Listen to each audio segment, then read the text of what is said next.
Quando Deus falar, a terra toda estremece. Amém? Louve o Senhor comigo.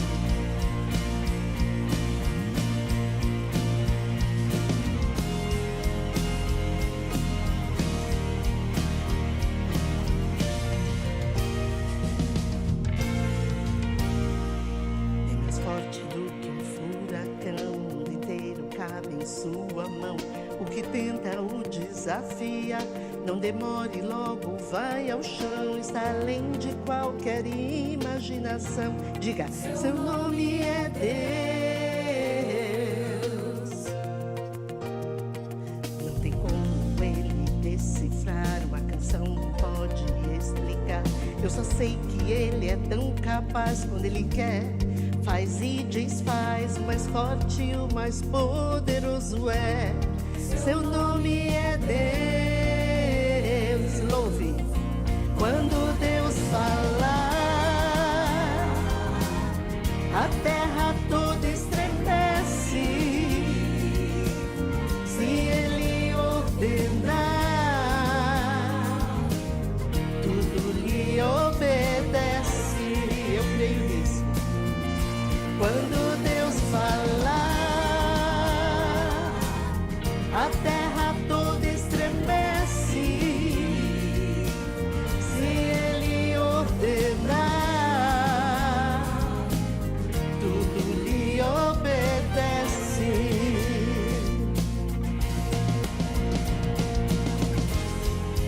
Precisamos ouvir e obedecer o Senhor, ouvir os seus sinais. Ficarmos atentos a tudo aquilo que diz.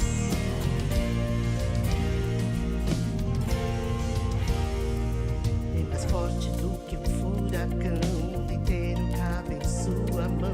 O que tenta o desafia, não demore, logo vai ao chão. Está além de qualquer imaginação. Seu nome é Deus. Como ele decifrar, uma canção não pode explicar. Eu só sei que ele é capaz, quando ele quer, faz e desfaz. O mais forte e o mais poderoso é. Seu nome é Deus. Quando Deus falar, quando Deus falar, a terra toda estremece. Se ele ordenar, tudo lhe obedece. Quando Deus falar, diga. Quando Deus falar, a terra toda estremece. Se ele ordenar, tudo lhe obedece. Sua unção vai descer. Sua unção vai descer. O seu poder vai surgir. Sua unção vai descer. De glória em glória aqui. Sua unção. Sua unção vai descer.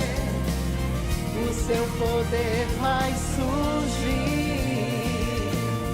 Sua unção vai descer. De glória em glória aqui. Quando Deus falar, a terra toda estremece. Se ele ordenar, tudo lhe obedece. Tudo lhe obedece. Quando Deus falar, fale.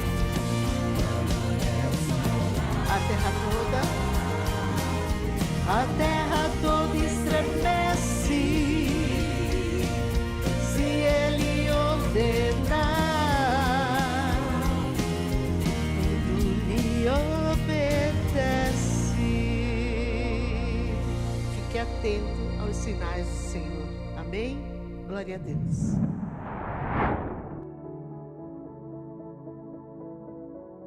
A paz do Senhor, amada igreja, amado irmão e irmã, sejam bem-vindos a mais um culto da série Falando de Deus. E nós estamos agora, neste culto de hoje, como no culto passado, falando de um mesmo tema, o alimento de Deus. É importante que você acompanhe os cultos, porque todos eles vão seguir um tema idêntico, com algumas diferenças com relação à palavra a qual Deus vai nos trazer. Se você não teve a oportunidade de assistir o primeiro culto da série Falando de Deus, com o tema O Alimento de Deus, vá lá na playlist, vá lá no canal do Ministério Folha em Branco e acesse e assista o culto para você também se alimentar e ir aprendendo com os ensinamentos que o Senhor nos coloca às mãos. E hoje também usaremos como tema o alimento de Deus, mas com um subtema de multiplicação. Mas antes de entrarmos na palavra, eu queria trazer à memória da igreja um pouquinho da história da série Falando de Deus. Creio que a maioria desconhece quando foi que foi no ar o primeiro culto da série Falando de Deus, tanto no canal da pastora Angie Medrado, quanto no canal do Ministério Folha em Branco. E eu queria falar um pouquinho dessa história, de como isso tudo começou. A realização dos vídeos com os conteúdos cristãos nasceu no coração da minha esposa, da pastora Angie Medrado. E o objetivo desse projeto inicial, de certa forma foi inovador, era de explorar os canais digitais ou virtuais com temas e assuntos bíblicos. E não envolvendo propagandas nem apelos emocionais, mas que era com foco na palavra de Deus, foco na mensagem do Senhor. E foi feito um trabalho com seriedade de levar a palavra do Senhor em um momento, inclusive, que antes da pandemia, né, que as igrejas tradicionais não exploravam essa forma de divulgar a palavra de Deus com tanto afinco como aconteceu depois da pandemia. Né? E que foi uma mudança importante. Nós nunca pensamos com esse trabalho de competir com a igreja física, da igreja tradicional. Infelizmente, alguns pensavam nisso, mas sim ser um braço da igreja, uma extensão da igreja. Tanto é verdade que, pós-pandemia, as igrejas que acordaram para essa necessidade passaram a explorar, né, os canais virtuais nas suas pregações, em levar as suas palavras. E com essa visão inovadora, então, da pastora Angie, ela começou a gravar e lançar, né, na internet os ensinamentos da palavra de Deus, que começou com 1 minuto de reflexão, que até hoje vocês devem conhecer e assistir. E a pastora Angie abordava nesse 1 minuto de reflexão temas diversos, sempre fazendo uma referência bíblica a cada tema que vinha trazendo. Os vídeos eram curtos, sempre transmitidos em seu canal pessoal, e a mensagem eram semanais, todas as terças-feiras. E desse lindo trabalho, ela foi tendo outras ideias, né? E ela então resolveu, né, criar o canal, né, um quadro chamado Falando de Deus. E ela criou esse quadro Falando de Deus em 2017, setembro de 2017. Ou seja, setembro agora se fazem 5 anos que o Falando de Deus existe, né? E ele passou a ser transmitido no canal do Ministério Folha em Branco em abril de 2021, que quando ele saiu do canal da pastora Angie Medrado, pessoal, e foi para o canal do Ministério Folha em Branco, e à frente da palavra, eu passei a trazer a palavra para os irmãos. Mas antes, quem começou, quem teve toda essa ideia, foi a pastora Angie Medrado. E eu glorifico ao nome do Senhor pela vida da minha esposa, da pastora Angie Medrado, que foi, né, inspirada pelo Espírito Santo, e na época ela era diaconisa, a fazer esse trabalho, a impulsionar esse trabalho, que não é fácil, não é fácil, mas ele foi o propulsor para que ela também crescesse espiritualmente e pudesse hoje também ser uma pastora abençoada, usada por Deus. No meio de tantas lutas, ela nunca desistiu de fazer a obra de Deus e obedecer à voz do Senhor, e glória seja dada a Deus por isso.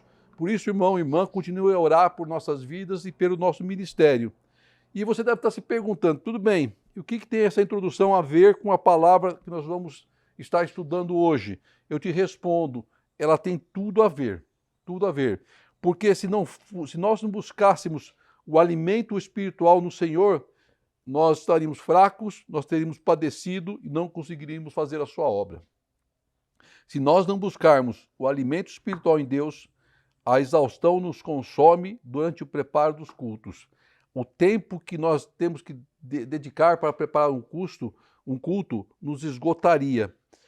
O culto tem que ser preparado com dedicação, com amor, porque muitos serão os levantes espirituais, muitos serão os levantes contra nossas vidas. Por isso, o alimento espiritual é importantíssimo para a nossa vida, assim como o alimento para o nosso corpo. Nós precisamos, todos os dias, o alimento que vem dos céus. Como diz o ditado, tudo na vida tem um preço. Servir a Deus tem um preço, um alto preço, de muita dedicação, desejo e amor pela obra. Sem Deus nós sucumbimos. E com Deus sempre estaremos alimentados espiritualmente. Lutando, mas alimentados espiritualmente. Temos que estar bem alimentados, seja no corpo, seja na alma. E se nós não tivermos a presença de Deus, nós com certeza padeceríamos. Com certeza padeceríamos.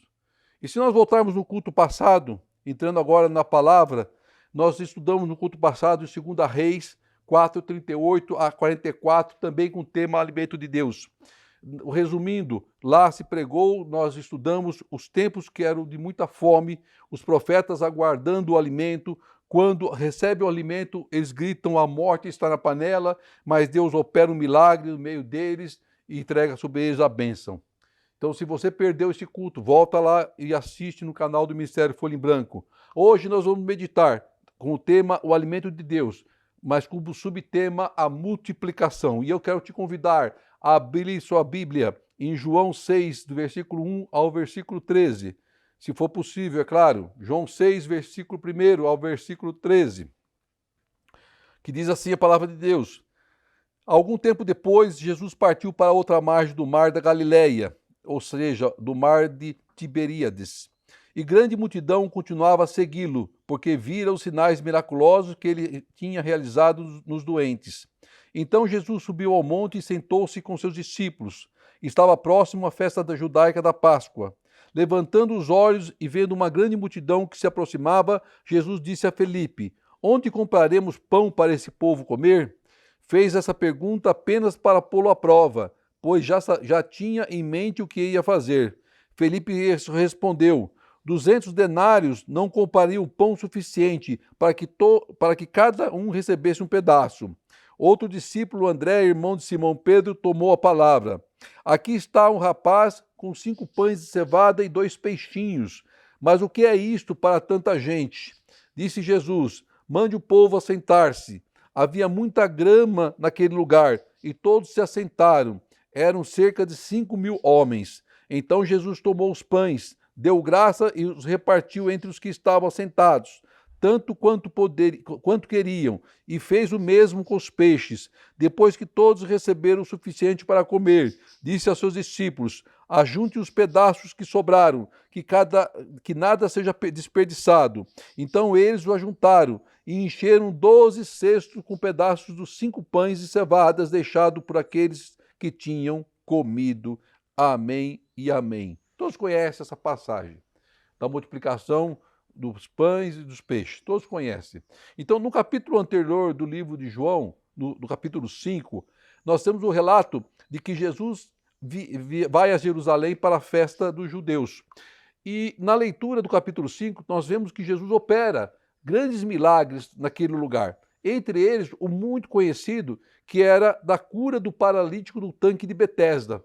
Aquele paralítico que aguardava por um milagre, a oportunidade de entrar no tanque quando a água se movia, há 38 anos.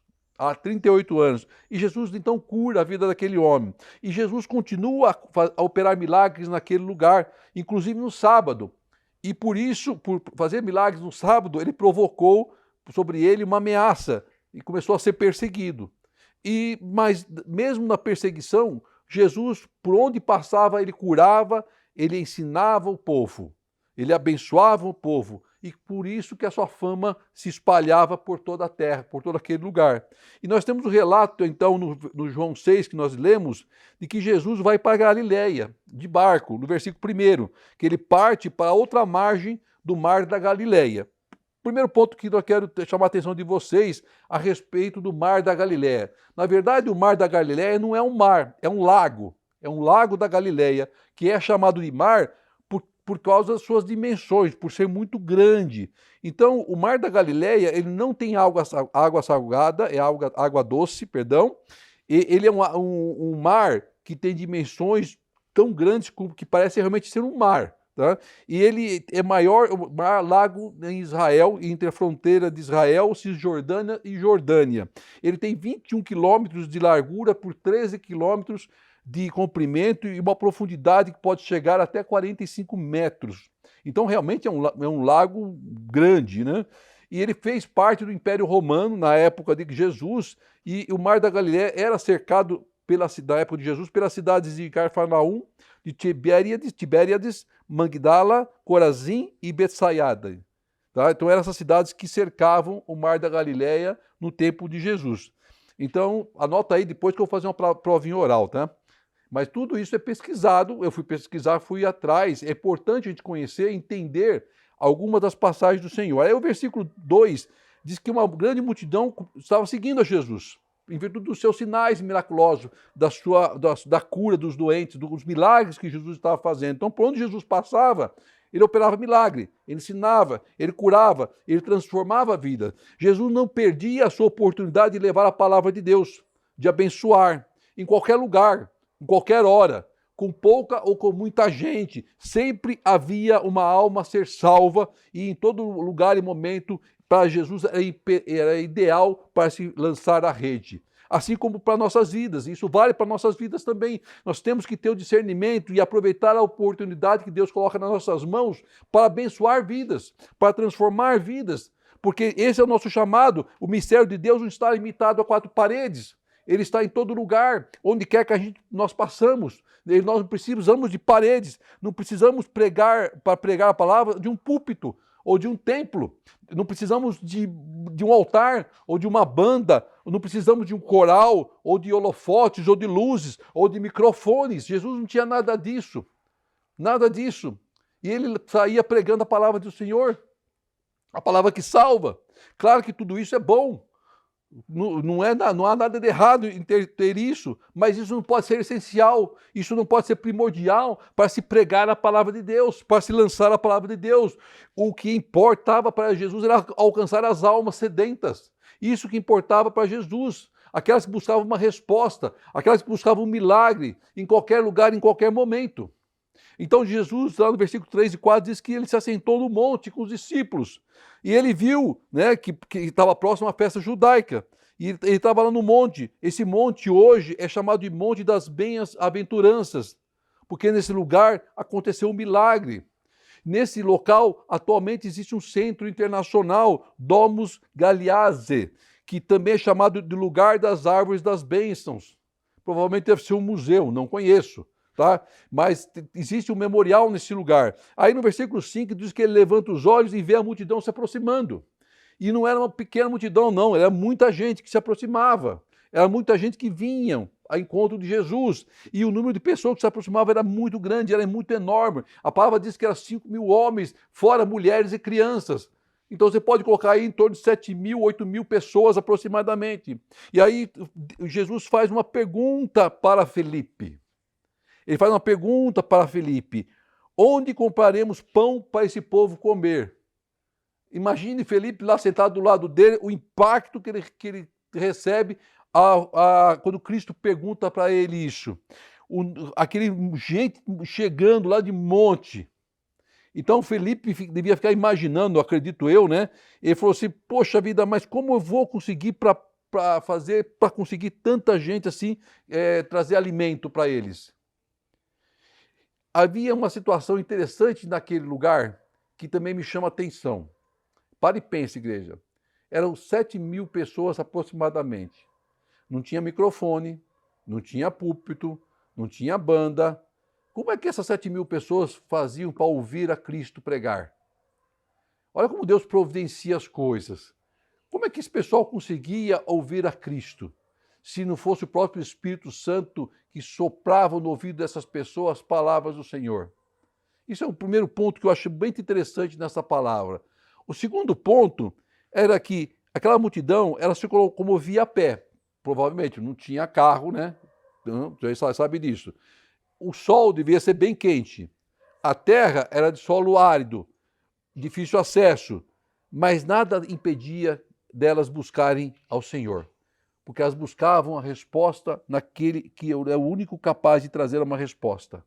Mas elas vinham com fome, e Jesus conhecia o seu povo. Jesus sabia da necessidade do povo se alimentar, de alimentar o corpo.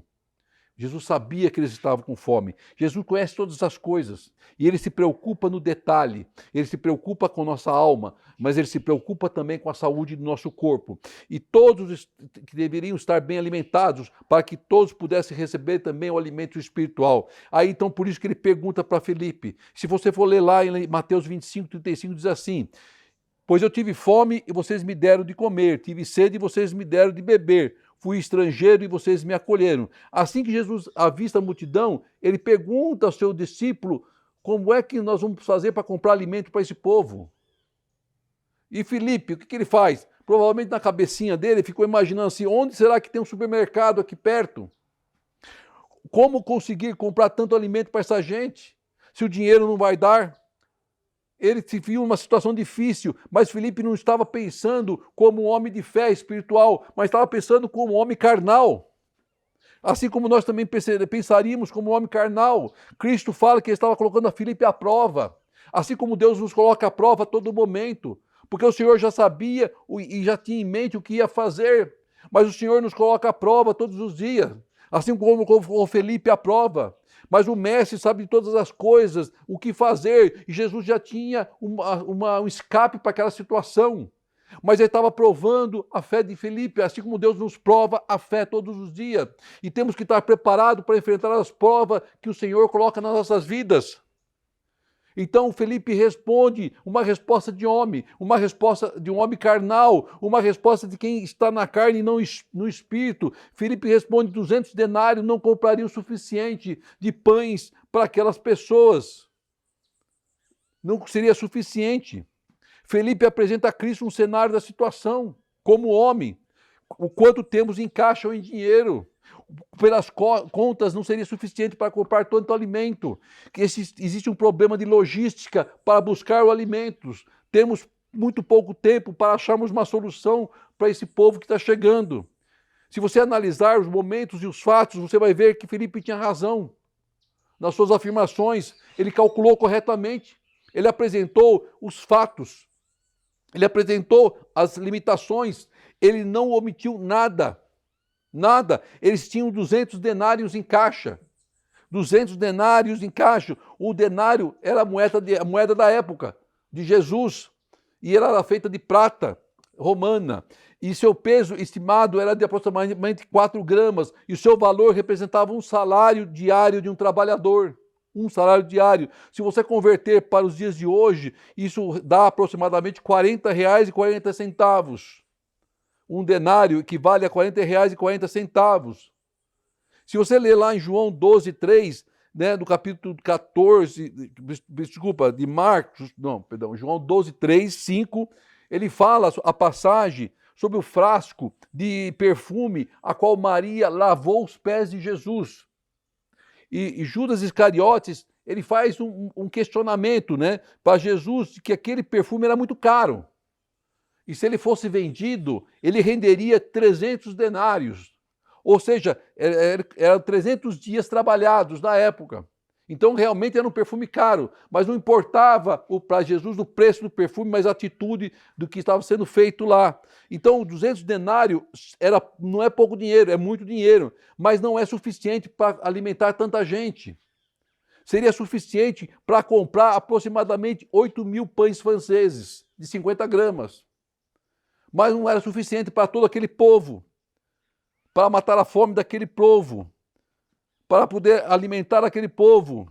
Aí então entra na conversa de Jesus e Felipe, André, o irmão de Simão Pedro. Lá no versículo 8, diz que o discípulo André, irmão de Simão Pedro, tomou a palavra e disse que havia um rapaz, opa, a solução chegando aí, havia um rapaz com 5 pães de cevada e 2 peixinhos.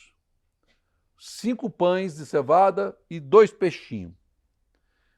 André apresenta uma suposta solução. Na verdade, o que ele apresenta aos olhos carnais não ajudaria em nada, não mudaria em nada aquela situação. A própria palavra diz que são dois peixinhos. Dois peixinhos, não são duas piraíbas. Para quem não sabe, piraíba é um dos maiores peixes que se encontra em água doce. Ele pode chegar até 200 quilos. Então nós não estamos falando de duas piraíbas, ele está falando de dois peixinhos. Provavelmente deve ser dois lambari. Para quem não sabe o que é lambari é um peixinho desse tamanho, assim que eu pescava muito na represa do Guarapiranga. É um peixinho que você pega muito fácil. Então provavelmente seria dois lambarizinhos. Era dois peixinhos apenas. Era só 5 pães de cevada. Então o apóstolo André sabia que a solução não viria dos homens. Ele sabia que a solução não viria das buscas dos homens, mas viria do mestre, do Senhor. Como homem, ele se esforçou em ajudar.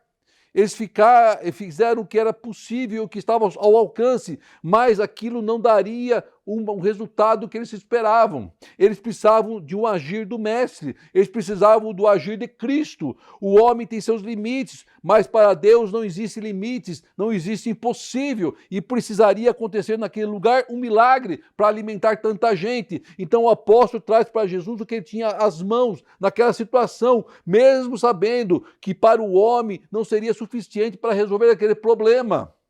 Não seria suficiente. Tem momentos em nossas vidas que temos que apresentar a Jesus o que temos às mãos. Os nossos olhos não será suficiente para resolver o nosso problema. A nossa causa não vai ser resolvida pela nossa mão. Somente um milagre poderá mudar aquela situação. Somente Cristo poderia mudar a história e aquela situação. Não era o homem que ia fazer. Aí o versículo 10 diz que Jesus então diz que manda o povo se assentar. Diz a palavra que o lugar era gramado, tinha muita grama. Então manda todo mundo se assentar. Senta aí na grama, fica à vontade, descansa. E diz que todos se assentaram. Cerca de 5.000 homens, fora mulheres e crianças, todos se assentaram. Veja que interessante, veja os milagres de Jesus nas entrelinhas dessa palavra. Jesus não opera o milagre de imediato. Jesus já não sai gritando salamadai aí, não. Não já profetizando, não. Ele manda primeiro o povo se assentar. Se assenta aí, se acalma, descansa. No primeiro momento, a atitude de Cristo foi outra daquilo que nós esperávamos como homens. Ele manda que todos se assentem, que o povo encontrasse um lugar e se assentasse para que aguardassem com calma a providência divina. O tempo de Deus não é nosso, mas é de Deus. Deus tem a forma de trabalhar, de agir no seu tempo, não no nosso tempo. Deus não é afoito, afobado, desesperado. Deus age na forma que ele tem que fazer, segundo o que lhe apraz. E o Senhor estava no controle daquela situação, porque Ele estava acalmando o nosso coração, acalmando o coração daquele povo. O Senhor está no controle, sente e aguarde. Deus está trabalhando em nossa causa. Confie no Senhor, acalma o teu coração. Mas o problema era grande. Eram 5.000, 7.000, 8.000 bocas famintas. O problema era enorme, era muito grande, mas todos ouvem e obedecem ao Senhor. Então Deus fala, ouça e obedeça a minha voz, assente e acalme seu coração. E todos obedecem à voz de Deus. E Deus nos diz hoje, acalme seu coração, se assente, espera, a minha resposta virá. Aguarde, a minha resposta virá. Ninguém ficou apavorado. Ninguém saiu gritando, ninguém saiu correndo desesperado. Todos se assentaram e aguardaram a resposta do Senhor. Todos se assentaram e aguardaram a providência de Deus. Aí o versículo 11 diz que Jesus tomou os pães, deu graça, abençoou e repartiu para todos os que estavam assentados. Ninguém precisou se levantar, ninguém fez fila. De esfomeados, o que sai correndo para pegar o primeiro da fila. Não, todos aguardaram sentado. Ninguém saiu lá roubando um pedaço do outro, pedindo um pouquinho a mais para o prato dele do que o outro. Não, todos aguardaram sentados. E todos receberam a porção de pão e de peixe. Chegou a hora do milagre. Chegou a hora da resposta. Eles partem, Jesus parte os pães e os peixes e entrega para cada um pedaço. mas era um pedaço que se multiplicou, porque aquele pedaço satisfez. Eles comeram ao ponto de se satisfazer e poderia repetir quantas vezes quisesse, porque tinha para poder repetir, porque tudo que Deus faz, Ele entrega com fartura. Nada vai faltar, tudo virá para sobrar. Foi assim que aconteceu naquela multiplicação e é assim que vai acontecer em nossas vidas. O que vem de Deus vem para transbordar em nossas vidas. O que veio de Deus para aquele povo veio para transbordar. Ninguém precisou ficar afoito, ninguém precisou pegar fila, ninguém precisou se levantar. Não, eles receberam no lugar que eles estavam. Então, meu irmão, minha irmã, aguarde, porque aquilo que você vai receber no lugar que você está. Você não vai precisar sair da sua casa, você não vai precisar sair da sua empresa, você não vai precisar sair do seu lugar, porque Deus vai te entregar no lugar que você está, em nome de Jesus. Porque é a palavra que diz, quando estamos na presença de Deus, temos a certeza que o alimento para o corpo chegará, assim como o alimento para a alma nunca vai faltar, porque o Senhor virá com a providência. No celeiro de Deus nada falta, tudo tem abundância. Para você, para a sua vida, para a sua casa, nada vai faltar, creia. Porque a palavra de Deus, aí o versículo 12 diz que todos receberam o suficiente para comer. Todos, ninguém ficou para trás, todos receberam. E aí Jesus manda dizer assim, ajunte os pedaços que sobraram. Mas como? 5 pães, 2 peixinhos, ainda sobrou. Porque as bênçãos de Deus vêm para nos satisfazer, para nos encher e para sobrar. Vem para multiplicar, vem para transbordar. A palavra não fala o quanto cada um comeu, do qual era a porção de cada um, de qual era o limite de cada um que receberia, mas todos saíram satisfeitos. Homem, mulher e criança, todos saíram satisfeitos. Todos encheram a barriga, todos comeram o quanto quiseram e ainda sobrou. Todos com sangue, todos com o estômago cheio. Mas Jesus dá uma ordenança para aqueles seus discípulos, não desperdicem nada. Há uma ordenança de Jesus para nossas vidas. Há um ensinamento de Jesus na nossa vida, nessa palavra, nesse versículo. O que vem de Deus não deve ser desperdiçado. O que vem de Deus não deve ser desperdiçado. Temos que absorver tudo o que Deus coloca nas nossas mãos. A sobra será para o amanhã, para o nosso alimento novamente o amanhã. Obedecer a Deus significa que sempre haverá fartura e nada vai faltar. Não desperdice as oportunidades que Deus coloca em nossas vidas, coloca em nossas mãos. É isso que Deus está dizendo. Não desperdice nada. Não desperdice a bênção que Deus colocou nas tuas mãos. Não desperdice a unção que Deus colocou sobre a tua vida. Não desperdice aquilo que Deus tem colocado na tua casa, na tua família. Abrace, não desperdice, porque amanhã você vai precisar dela. Então, no versículo 13 diz assim, que já juntaram e encheram 12 cestos com os pedaços de 5 pães e cevadas. 12 cestos. Eu não sei o tamanho do cesto, mas provavelmente não era cesto pequeno. Mas eram 12 cestos do que sobrou. Ninguém estava com fome e sobraram 12 cestos, suficiente para uma nova refeição, suficiente para se alimentar novamente. Quando Deus nos dá uma bênção, ela virá com a fartura e ela vai sobrar, meu irmão, minha irmã. Então recebemos de Deus o suficiente para nos fartar e para sobrar. Então não desperdice as bênçãos que Deus coloca em suas mãos. Não desperdice. Presta bem atenção no que a palavra diz. Não desperdice aquilo que Deus coloca nas tuas mãos.